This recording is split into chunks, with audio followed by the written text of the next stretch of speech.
And so that's why yesterday, when I met with the vice president of El Salvador,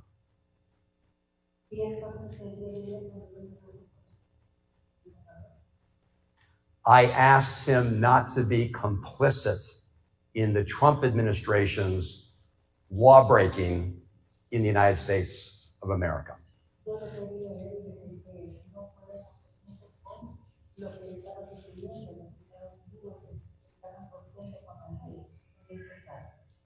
And to release Mr. Abrego Garcia. And as I reported to you yesterday, the vice president said he would not agree to his release at this time.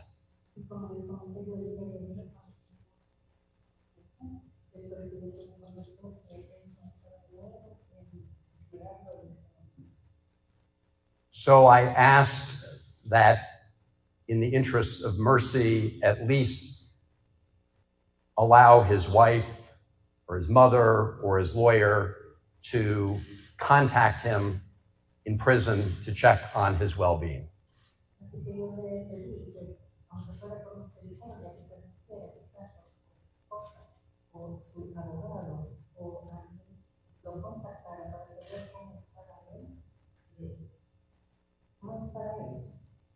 And the vice president was not willing to agree to that request.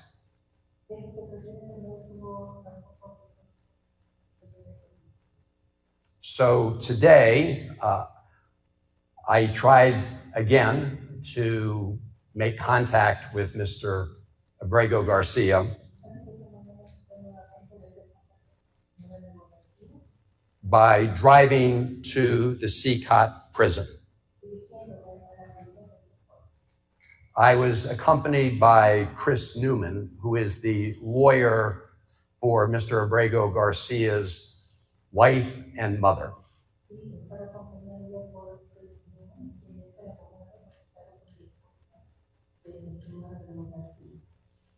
Our goal was very simple today, which was to check on the health and well-being of Kilmar.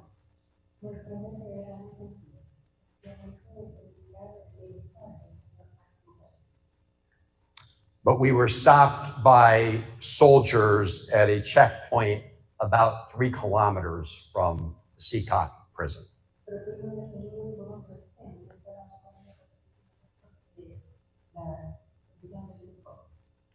We were told by the soldiers that they'd been ordered not to allow us to proceed any further than that point.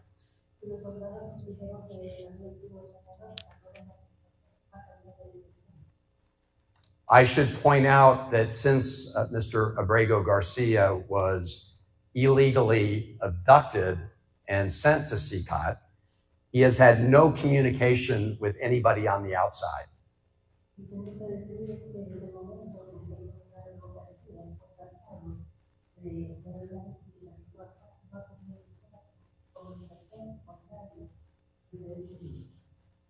His wife and his lawyers have tried to make contact with him.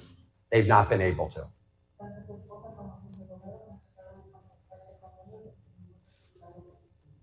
His mother wants to make contact with him. She's not been able to.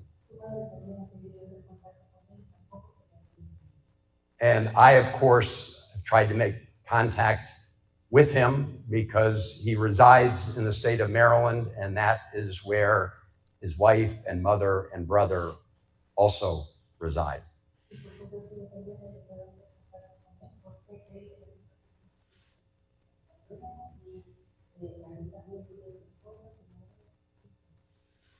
So there's been no ability to find out anything about his health and well-being.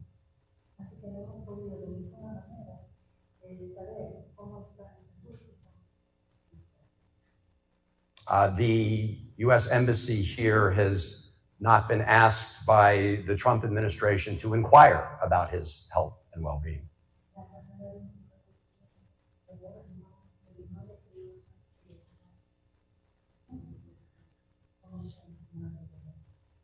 And I should point out that this inability to communicate with his lawyers is a violation of international law.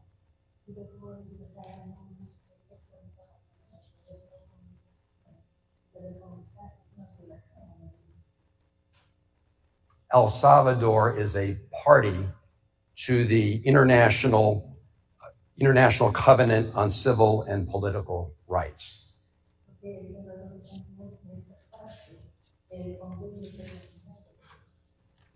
El Salvador has signed and ratified that covenant. And that covenant says, and I quote, "A detained or imprisoned person shall be entitled to communicate and consult with his legal counsel," unquote.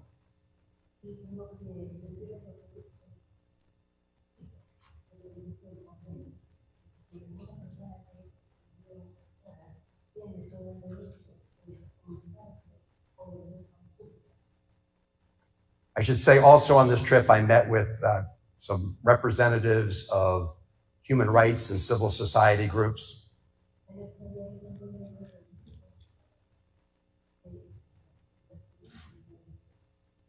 Who expressed concerns about many things, including the inability to communicate with prisoners in CICAT.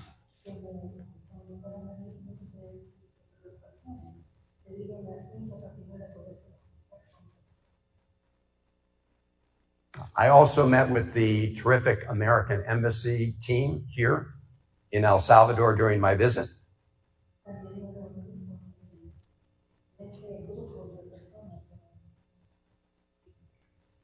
And we discussed the full range of important bilateral relations between the United States and El Salvador.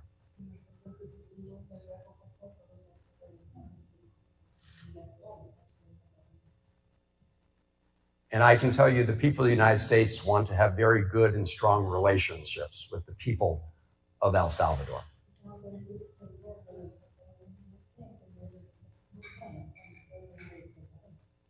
In my state of Maryland, we have a very vibrant and successful Salvadorian community.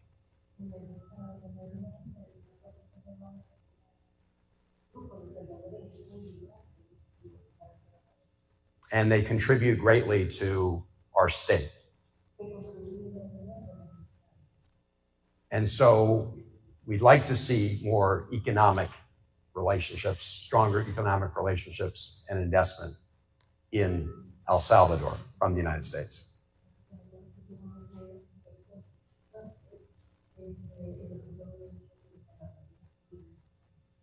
I also met with embassy representatives from the FBI, from the DEA, and DHS.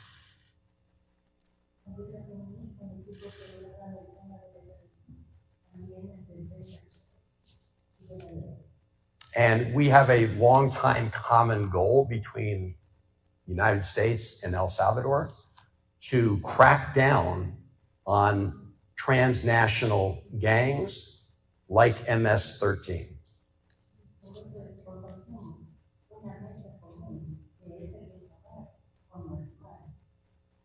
I have been fighting against MS-13 for probably longer than Donald Trump even heard about MS-13.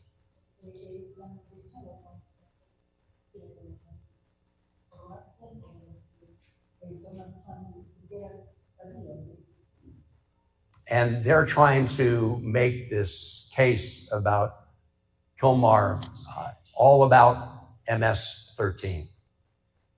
When in fact, the judge in the case has said they've not provided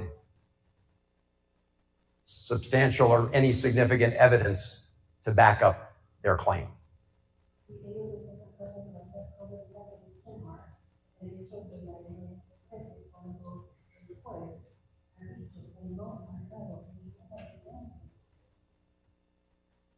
I am here not to vouch for any particular set of facts or for claims, but I am here to vouch for the judicial system in the United States, which guarantees individuals the right to due process.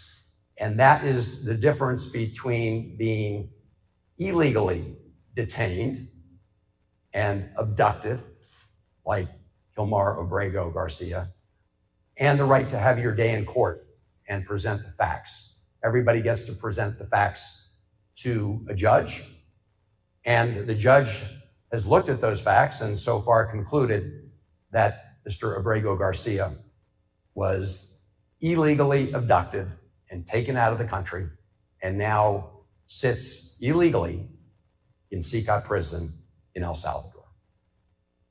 And we need to make sure that the court system works and due process works, because if you take it away for any individual, it's a very short road to taking it away for every American.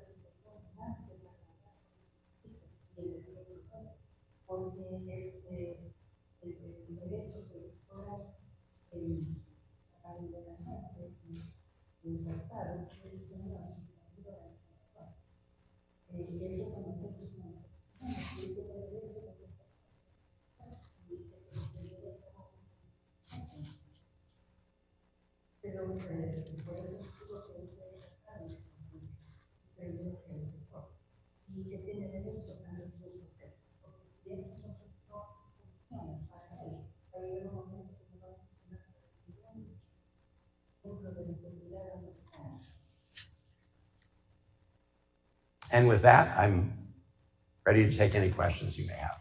En este momento vamos a abrir la oportunidad de prensa, de preguntas y respuestas. Por favor, les pido que se identifiquen con el medio que representan y digan su nombre, por favor.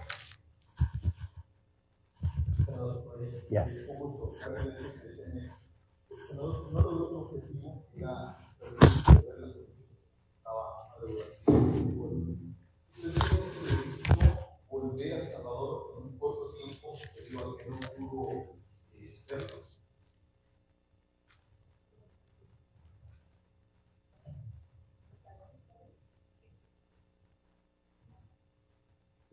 Yeah.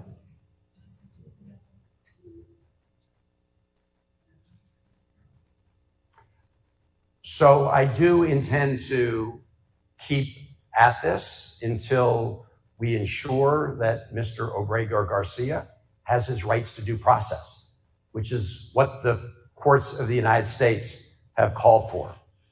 They have said that his abduction is illegal, and they have called upon him to be brought back to the United States.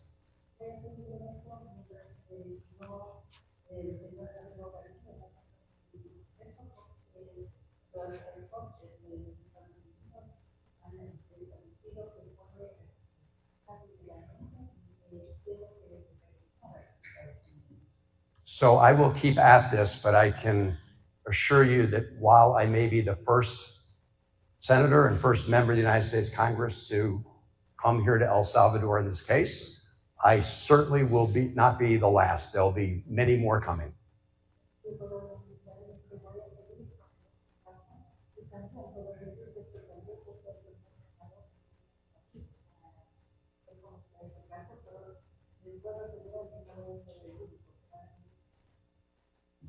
Because we won't give up until Kilmar has his due process rights respected.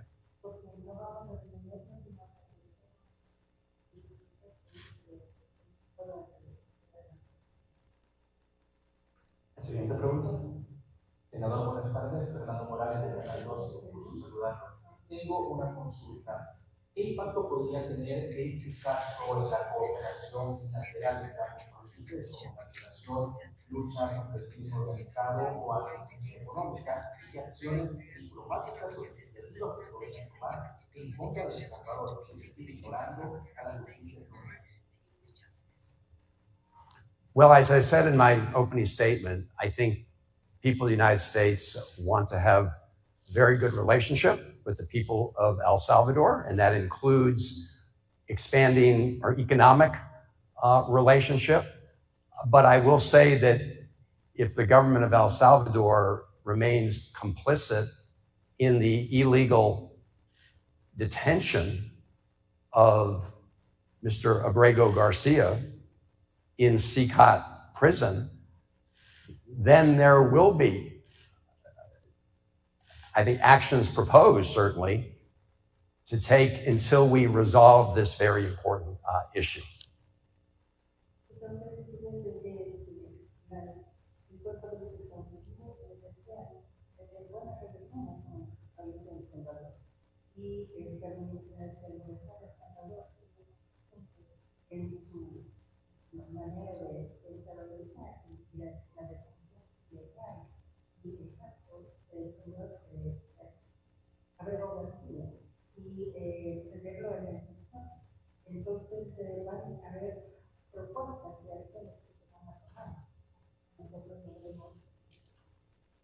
Because American taxpayers' dollars should not be used in a way that violates the court orders of the United States.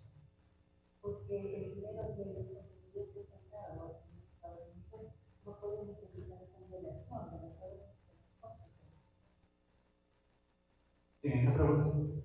Buenas tardes, senador. La saluda también Arévalo del Canal 6.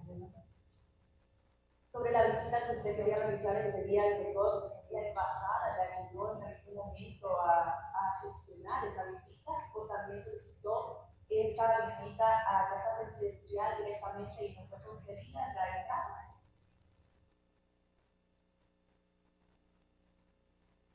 So two steps were taken. Number one, the United States Embassy did communicate to the government of El Salvador my request to visit Sikhat and to meet with Kilmar Abrego Garcia. So they relayed my request to the government of El Salvador. And then yesterday, when I met with the vice president, I asked again about exactly that, about chance to go see Kilmar Abrego Garcia. And again, I emphasized that my goal in visiting with him was to check on his health and his well-being.